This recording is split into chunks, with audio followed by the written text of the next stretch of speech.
성경 한 구절 한 구절에는 역사 속에서 다양한 사연과 사건들이 엮여 있습니다. 해당 구절을 잘 이해하고 적용해서 시대의 어려움을 극복한 사례가 있는가 하면 그 구절을 잘못 이해해서 또 잘못 받아들여서 시대와 또 개인을 몹시 어렵게 한 그러한 경우도 있습니다. 이런 의미에서 오늘 본문은 우리 신앙인들이 반드시 묵상하고 잘 받아들여야 할 내용 중에 하나입니다. 먼저 본문을 재구성하면 이렇습니다.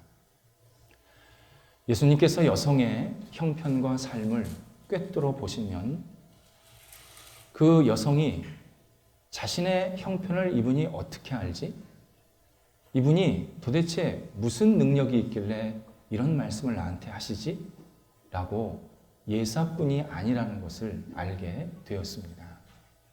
그래서 여성은 예수님을 향해서 당신은 이스라엘의 선지자이십니다. 라고 고백을 합니다.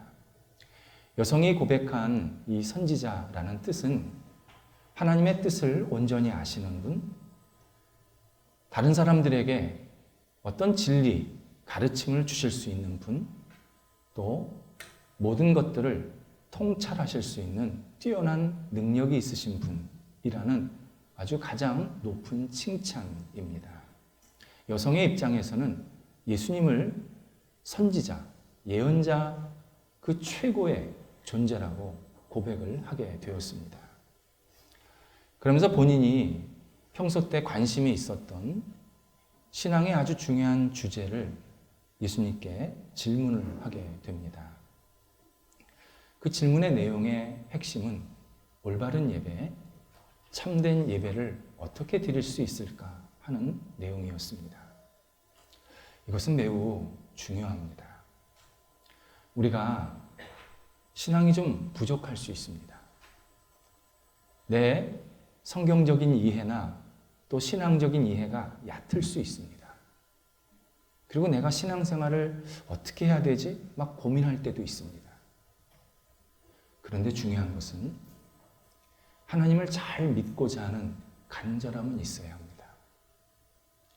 내가 하나님 앞에서 진심 어린 예배자가 되고 싶다. 내가 잘 모르지만, 나 너무 부족하지만 하나님을 정말 잘 믿고 싶다. 진실한 신앙인이 되고 싶다. 진실한 예배자가 되고 싶다. 이 사실을 놓치지 말아야 합니다. 그러면 예수님께서 우리를 진실한 신앙의 길로 계속 이끌어 가십니다. 우리가 허투루 예수를 믿기 시작하면, 형식적으로 예수를 믿기 시작하면 우리의 신앙생활은 시간이 가도 절대 깊어지지가 않습니다. 우리의 간절함이 없기 때문입니다. 그런데 우리가 간절함으로 주님과 함께 동행하고 싶다. 내가 지금 부족하지만 잘 예수 믿는 그러한 신실한 예배자가 되고 싶다. 라는 깨달음을 갖게 되면 그때부터 그 사람의 삶은 하나님께서 선하게 이끌어가기 시작하십니다. 그래서 예수님께서 이 먼 길을 마다하지 않고 여성을 찾아오신 겁니다. 여성의 갈급한 것을 아신 겁니다. 그래서 이 떼약볕에서 여성과 진지한 예수를 믿는 것, 하나님을 믿는 것, 그리고 진지한 예배가 어떤 삶인지 하나씩 풀어주기 시작하십니다. 여성이 질문한 내용은 이것입니다. 우리 조상들은, 곧 사마리아 사람들은 이곳, 곧 그리심 산에서 예배를 드리면 올바른 예배가 된다라고 가르쳤습니다. 그런데 당신들은, 곧 남쪽에 있는 유대인들은 오직 예루살렘 성전에서만 예배를 드려야 올바른 예배라고 말하고 있습니다. 만약 남쪽 유대인들이 말하는 것이 옳다면 지금 우리 사마리아인들이 드리는 예배는 가짜입니다. 이거는 정당하지 않은 예배입니다. 이 말이 맞습니까? 이렇게 물어본 겁니다.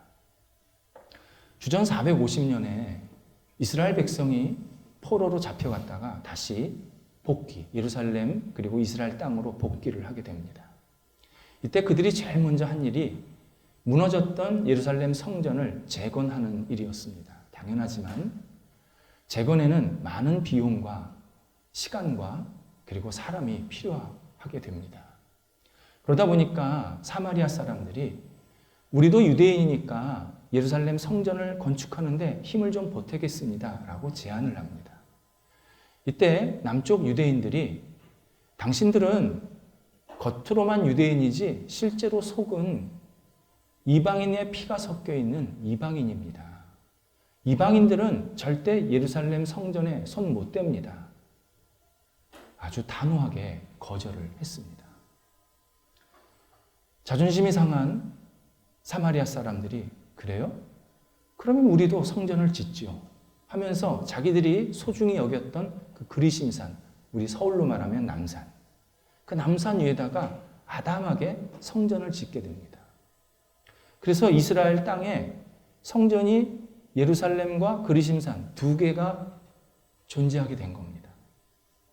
그러면서 사마리아 사람들은, 그 북쪽에 있는 사람들은 그 그리심산에서 성전에서 예배를 드리게 됐고, 남쪽에 있는 예루살렘을 중심으로 한 유대 사람들은 그 예루살렘 성전을 중심으로 예배를 드리게 된 겁니다. 이 사실을 근거로 지금 여성이 이 두 예배가 다 정당한 겁니까? 아니면 둘 다 잘못된 겁니까? 그렇게 예수님께 물어본 겁니다. 이때 예수님이 전혀 생소한 답을 해주십니다. 21절과 22절 상반절에 해당하는 내용입니다. 너희가 이곳에서 예배드리는 것, 그리고 유대인들이 예루살렘에서 예배드리는 것 다 옳지 않다. 너희는 곧 유대인들과 사마리아 사람들이 예배드리는 것은 지금 잘 모르고 예배를 드리고 있다. 막연한 예배를 드리고 있다. 형식적인 예배를 드리고 있다. 이제 곧 진짜 구체적인 예배를 드리게 되는데, 구체적인 진리를 근거로 하나님을 경배하게 되는데 그날이 곧 오게 될 것이다. 이렇게 대답을 해주십니다. 예수님께서 말씀하신 구체적인 진리, 구체적인 예배라는 것은 바로 예수님이 십자가에 못 박혀 죽으시고 부활하신 후에 그 예수 그리스도를 의지하고 믿고 드리는 예배. 일회적인 예배가 아니라 영원한 구원자이신 예수 그리스도만을 바라보고 의지하며 드리는 그 예배. 그 예배가 가장 정당하고 확실한 예배라고 가르쳐 주신 것입니다. 그래서 그 예수님을 모시고 예배를 드리면 예루살렘이나 사마리아에 관계없이 어느 땅에서도 예배를 드릴 수 있다. 다 정당한 예배다라고 알려주시는 장면입니다. 바로 이 21절이 과거와 지금 사람들에게 많은 오해를 불러일으켰고 또 오해를 해서 잘못된 신앙 생활을 하고 있는 것을 확인할 수 있습니다. 제가 얼마 전에 어떤 분에게 메일로 질문을 받았습니다. 그 질문의 내용이 오늘 21절의 내용이었습니다. 자기가 잘 아시는 신앙인이 21절을 해석해 주면서 예수님을 믿고 의지하면서 아무데나서 예배드리면 된다. 근데 그 아무데나는 인터넷 예배도 포함이다. 인터넷에서 예배 드릴 때 예수님 의지하고 예수님 나의 구원자이십니다 고백하면서 인터넷 예배 드리면 그거 올바른 예배다. 그리고 헌금은 주변에 필요한 곳에 보내면 된다. 이렇게 알려줬다는 겁니다. 목사님, 이 가르침이 맞는 건가요? 그렇게 물어본 겁니다. 이 가르침 틀렸습니다. 잘못 이해한 겁니다. 그리고 이 이해는 지금만 잘못 이해한 게 아니라 예전에도 잘못 이해해서 똑같이 적용했다가 아주 실패한 신앙의 모습입니다. 성경에서 예배를 우리에게 알려주시면서 계속 강조하는 내용이 두 가지인데 현장성과 공동체성입니다. 처음에 예배를 드리라고 가르쳐 주신 하나님께서 이스라엘 백성들에게 이것을 명령하셨습니다. 내가 생활하고 있는 공간에서 떠나서 내가 하나님이 예비하고 준비한 곳으로 함께 모여라. 내가 있는 곳에서 떠나서 하나님이 예비한 곳에 너희들이 함께 모여라. 날짜를 정해주셨습니다.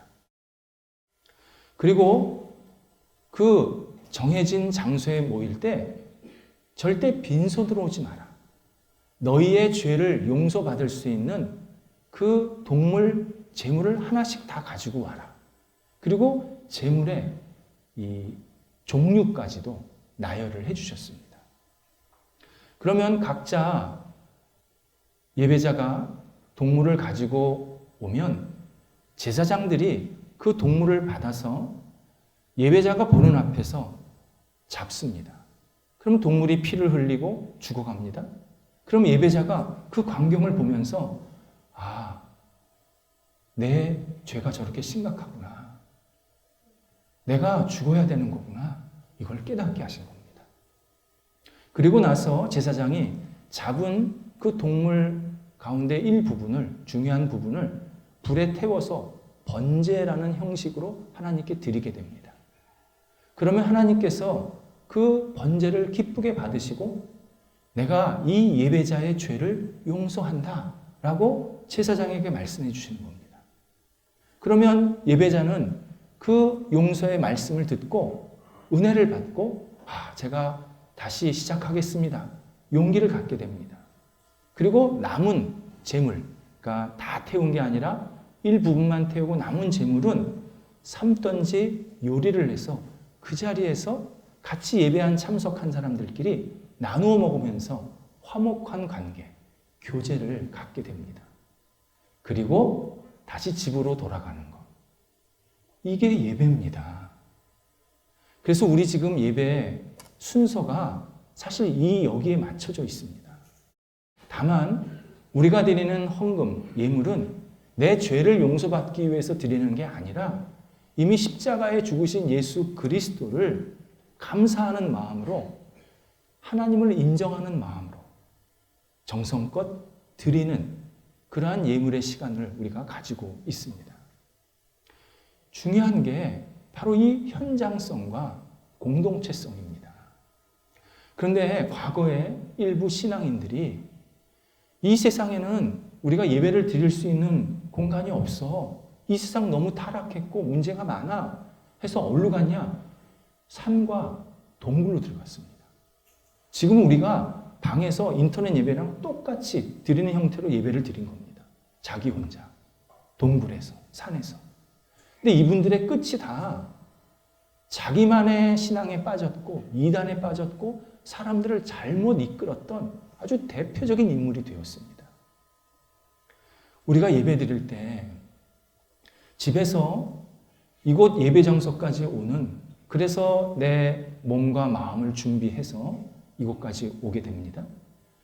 오고 이곳에 와서 함께 찬양하고 그리고 기도하고 말씀 나누고 그리고 끝에 서로 얼굴을 보면서 인사 나누고 음식 간단한 것이지만 나눠 먹고 교제하고 한 주간 어떻게 보냈는지 또 어떤 기도 제목이 있는지 서로 얼굴을 보면서 그런 화목한 관계를 갖고 있습니다. 그리고 다시 집으로 돌아가는 것. 여기까지가 전체 예배입니다. 예배는 1시간 여기 딱 나와서 있는 게 예배가 아니라 집에서 떠날 때부터 다시 집으로 돌아갈 때까지 이 전체가 예배입니다. 그러니까 과거에는 이게 시간이 걸려서 하루 종일 걸린 겁니다. 아침 일찍부터 밤까지. 얼마나 힘들었겠습니까? 걸어서 왔다 갔다 하니까. 지금은 그 시간이 많이 짧아져서 한나절 또는 한 서너 시간, 어쨌든 이 처음서부터 끝까지 가는 모든 과정이 다 예배입니다. 그래서 1시간 여기 앉아있는 게 예배 드리는 게 아닙니다. 집에서 떠날 때부터 마음 준비하고 이곳에 와서 함께 교제하고 예배 드리고 그리고 기쁜 마음으로 다시 집으로 돌아가는 그 시간까지가 예배입니다. 이것을 우리는 굉장히 소중히 여기면서 잘 지켜야 합니다. 우리가 매일 이른 아침에 새아새말, 새로운 아침, 새로운 말씀을 통해서 인터넷을 통해서 그런 시간을 갖고 있습니다. 이것은 하루를 하나님의 말씀과 기도로 시작하자라는 경건의 시간입니다. 이거 예배 아닙니다. 이걸 예배로 대체하면 안 됩니다. 이건 공적 예배 아닙니다.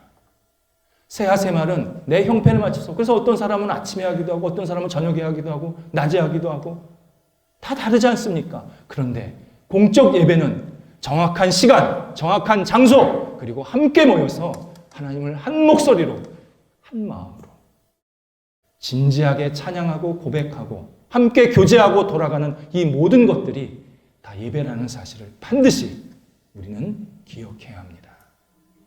두 번째는 22절이 우리에게 또 하나의 깊은 역사를 가지고 있습니다. 이것은 긍정적으로 잘 이해하고 받아들여서 어려운, 시대의 어려움을 잘 극복한 사례입니다. 19세기 말에 유럽의 독일이 이렇게 나누어져 있었습니다. 조각조각. 지금처럼 독일이 이렇게 합쳐져 있는 게 아니라, 통일 이렇게 독일이 아니라, 그러다 보니까 사람들이 독일을 좀 통합해서 하나의 독일을 만들어야겠다라고 계획을 하게 됩니다. 그 전체 계획을 앞장섰던 사람이 프로이센이라는 민족입니다. 그런데 이미 유럽의 맹주로 자리 잡고 있었던 프랑스가 독일이 통일이 되면 우리한테 위협이 된다 생각해서 반대합니다. 그리고 공공연하게 막 이렇게 방해를 놓습니다. 결국 프로이센과 프랑스가 1870년에 전쟁이 일어나게 됩니다. 전쟁은 1년 동안 이어졌고 프로이센이 이겨서 결국 통일 독일을 세우게 되었습니다. 그런데 이때부터 독일과 프랑스의 감정이 굉장히 격해지기 시작했습니다.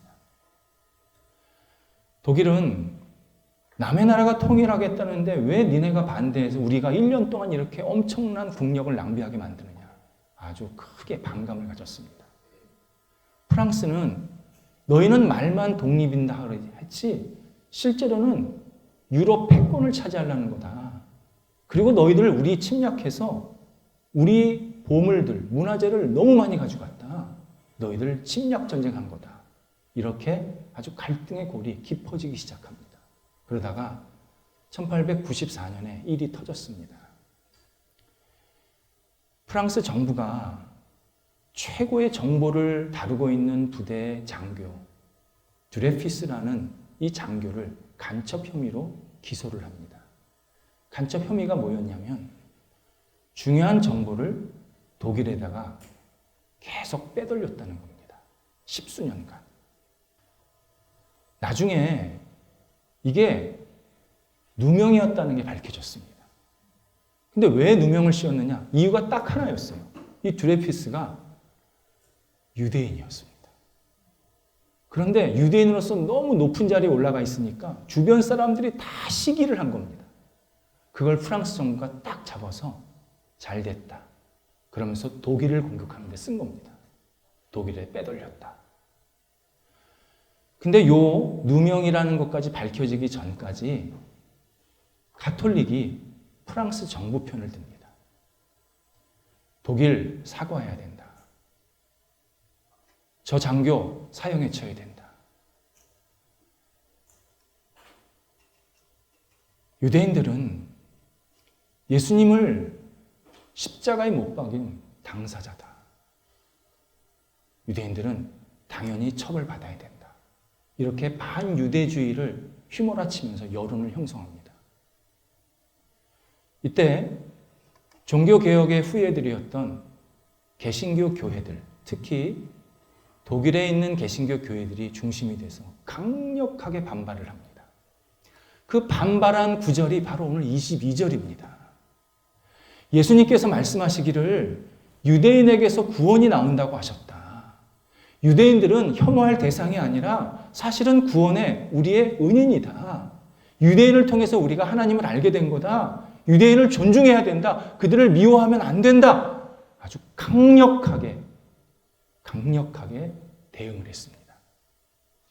결국 드레피스가 무혐의로 풀려났습니다. 만약 풀려나지 않았으면 또 한 번 유럽은 인종과 그리고 종교의 이름으로 반유대주의를 가지고 한번 전쟁이 또 한 번 일어날 뻔한 겁니다. 반유대주의 이렇게 시작이 됐습니다. 유대인들은 예수님을 믿지 않으면서 너무 총명하고 세상 속에서 중요한 역할을 많이 하고 있다. 하나님이 그들에게 복을 주셨는데 그들은 예수를 잘 믿지 않는다. 그렇다면 이들은 지금 어두운 세력에 결탁하고 있는 것이다. 이들은 사탄의 앞잡이다. 여러분 믿으십니까? 지금도 이런 말을 공공하게 하는 사람들이 너무 많습니다. 예전에도 있었고 지금도 있습니다. 그래서 유대인 그러면 저 사람들은 당연히 없어져야 되고 핍박받아야 되고 저 사람 돈 다 뺏어야 되고 그런 사람들이 너무 많습니다. 젓가락질을 잘한다고 한국 사람이 폄하받으면 안 되지 않습니까? 유대인이 총명하고 세계 속에서 중요한 역할을 많이 한다고 그들을 핍박하면 그거 죄입니다. 이 말은 유대인들을 무조건 옹호해야 된다. 그런 뜻이 아닙니다. 당연히 존중해야 되는 겁니다. 유대인에게서 오늘 예수님께서 구원이 나온다라고 말씀하시는 것은 크게 두 가지 의미가 있습니다. 하나는 예수님께서 유대의 혈통을 통해서 이 땅에 오셨다. 이것을 천명하시는 순간이었습니다. 예수님이 나 유대인이야. 나 유대의 후손으로 이 땅에 왔어. 라고 말씀하시는 장면입니다. 여러분 이거 거부할 이유가 없습니다. 예수님 혈통 유대인에서 오신 거 맞습니다. 이 말은 예수님께서 유대인을 통해서 뭔가 중요한 역할을 하게 하시겠다. 유대인을 통해서 뭔가 구원의 일을 할 때 아주 핵심적인 역할을 감당하게 하시겠다 약속하시는 겁니다. 나아가서 그 유대인들이 살고 있는 이스라엘, 그 이스라엘이 세계 구원의 역사에 아주 중요한 역할을 하게 만드시겠다.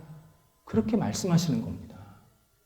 그래서 우리는요, 유대인과 이스라엘 사람들에게 일어난 그 이스라엘 나라에 일어나는 일들을 유심히 계속 봐야 합니다.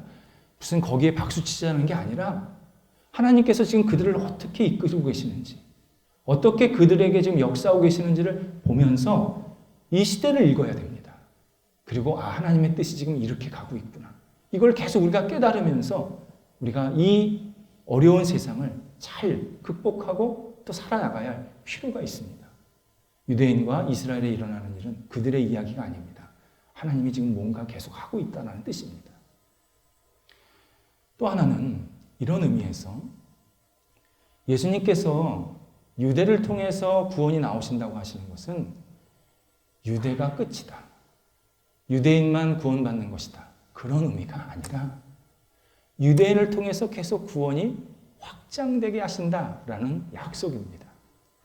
시작은 유대인에게서 구원이 됐지만 그러나 이 구원이 점점 많은 사람들에게 이제 전파될 것이다. 더욱더 많은 사람들이 하나님의 사람으로 세워질 것이다. 그 가운데서 유대인이 이 통로 역할을 할 것이다. 깔때기 역할을 할 것이다. 이렇게 우리에게 알려주시는 겁니다.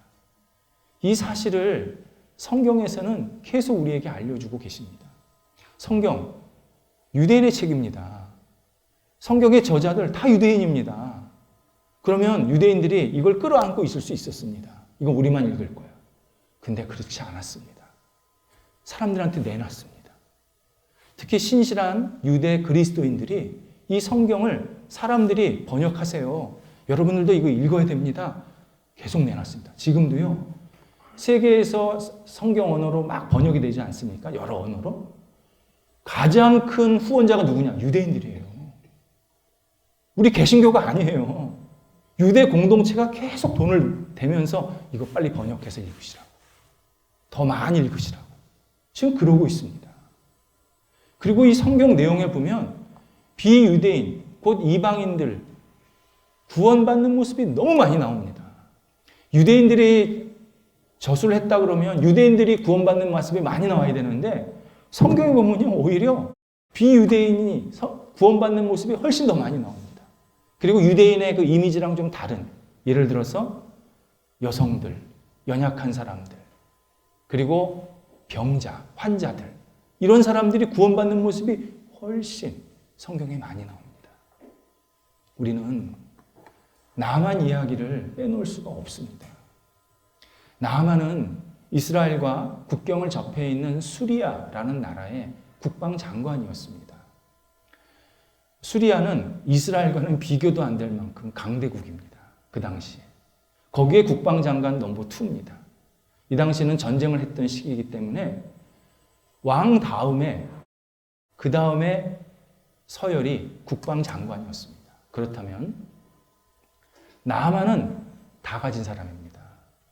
부족함이 없는 사람입니다. 그런데 딱 하나가 없었습니다. 건강입니다. 나병에 들렸습니다. 나아만은 투구를 쓰고 전장터에 나가면 너무나 용맹스럽게 잘 이끌었던 장군이었지만 투구를 벗으면 자기 모습이 너무 부끄러워서 사람들 앞에 설 수도 없었습니다. 너무나 비참하고 우울하고 답답한 인생을 살았던 겁니다. 나병이라는 게요, 증상이 특별히 없습니다. 겉모습만 나쁘고 나병이 문제가 되는 건 나중에 합병증 때문에 문제가 되는 겁니다. 나병 환자들이 꽤 오래 삽니다. 그래서.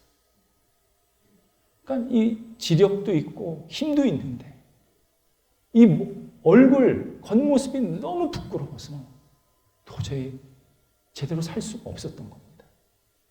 이때 유대에서 포로 잡아온 한 소녀가 나아만에게 이렇게 얘기해 줍니다.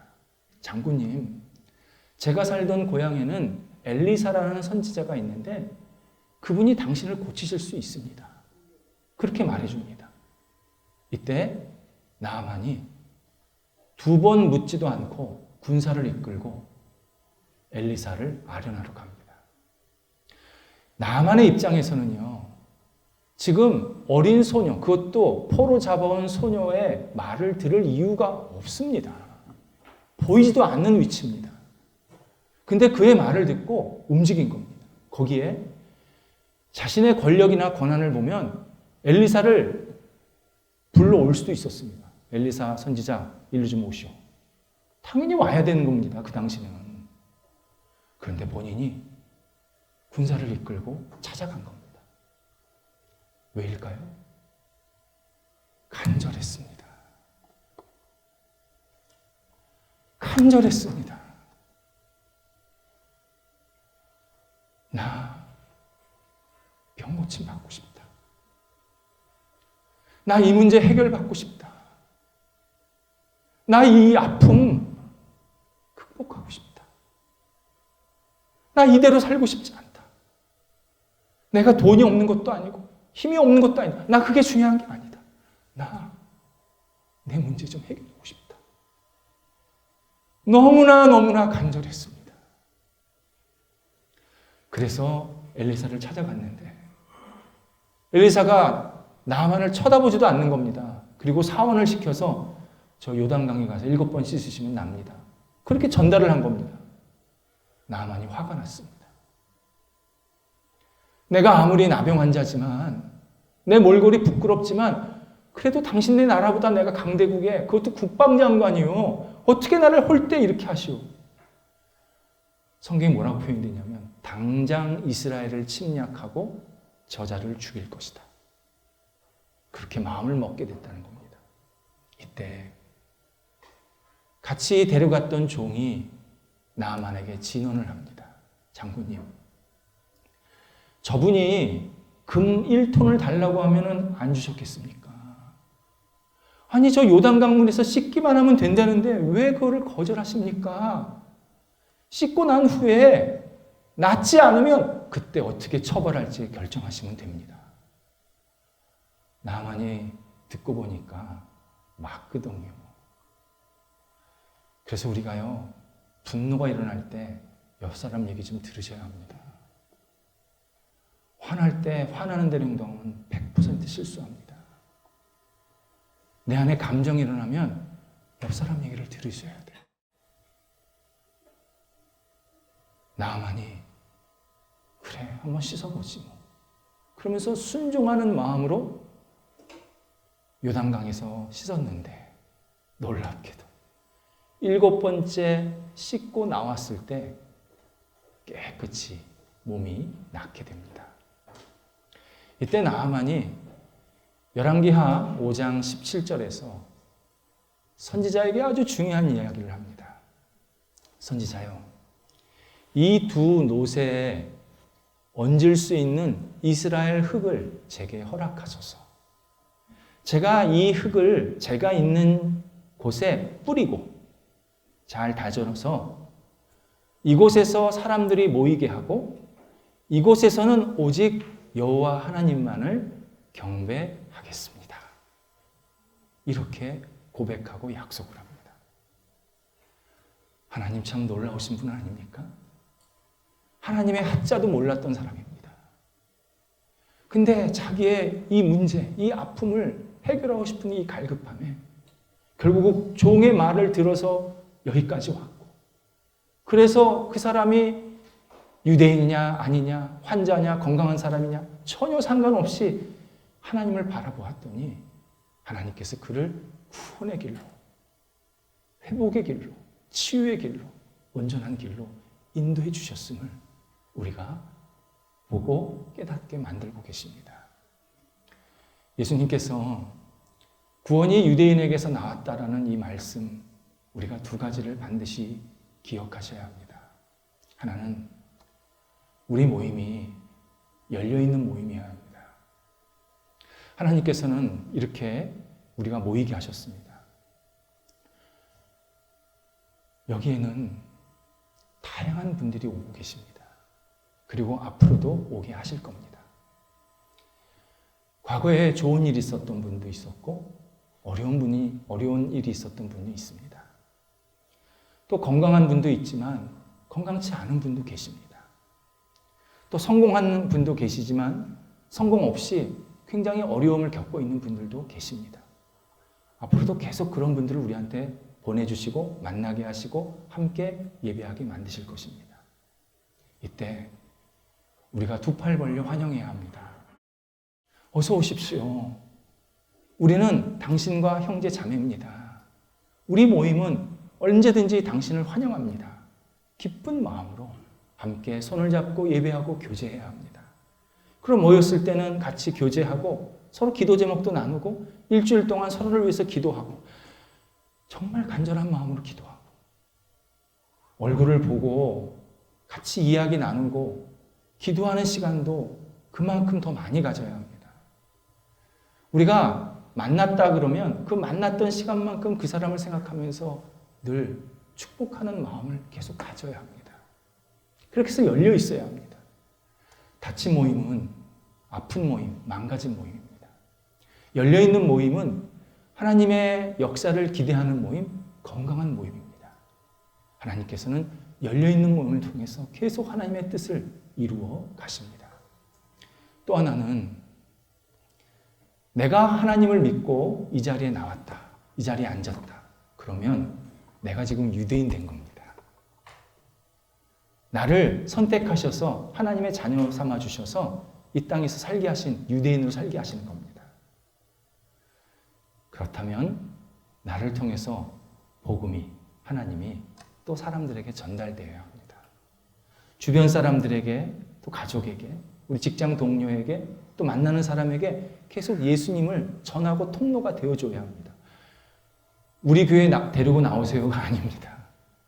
그분이 진실한 마음으로 하나님을 믿고 따를 수 있도록 옆에서 도와주고 통로가 되어주고 그가 신앙생활 할 수 있도록 내가 그를 위해서 기도하며 손을 붙잡아주는 그런 구원의 통로의 역할을 우리의 현장 속에서 계속 감당해야 합니다. 이를 위해서 하나님께서 우리를 먼저 부르신 겁니다. 하나님께서 우리를 이렇게 앉게 하셔서 유대인을 통해서 하나님을 알게 하셨고 다시 그 하나님을 다른 사람들에게 증거하고 전달하라고 지금 거룩한 은혜의 사명을 허락해 주고 계십니다. 이 일들을 우리가 감사함으로 받아들이고 그리고 아름답게 실천할 때 하나님께서 우리와 우리 가정, 우리의 모임, 우리가 속해 있는 직장이 더욱더 풍성한 은혜로 사랑으로 넘치게 하십니다. 기도하겠습니다. 하나님, 저희들에게 예수 그리스도를 먼저 허락하시고 예수님 안에 거할 수 있게 하신 것 감사드립니다. 하나님, 저희를 통해서 일하여 주옵소서. 저희들의 거룩한 능력이 주님의 손길 가운데에서 임하여 주시어서 오직 하나님과 함께 동행하며 세상 속에서 하나님의 사랑과 은혜를 전할 수 있는 통로로 살도록 인도하여 주옵소서. 이 어두운 시대에 저희 모임이, 저희 가정이, 저 자신이 하나님이 기뻐하시는 구루톡이 되게 하여 주시옵시고 많은 사람들에게 그리스도의 사랑을 나눌 수 있는 복의 통로 되게 하옵소서. 예수님의 이름으로 기도드립니다. 아멘.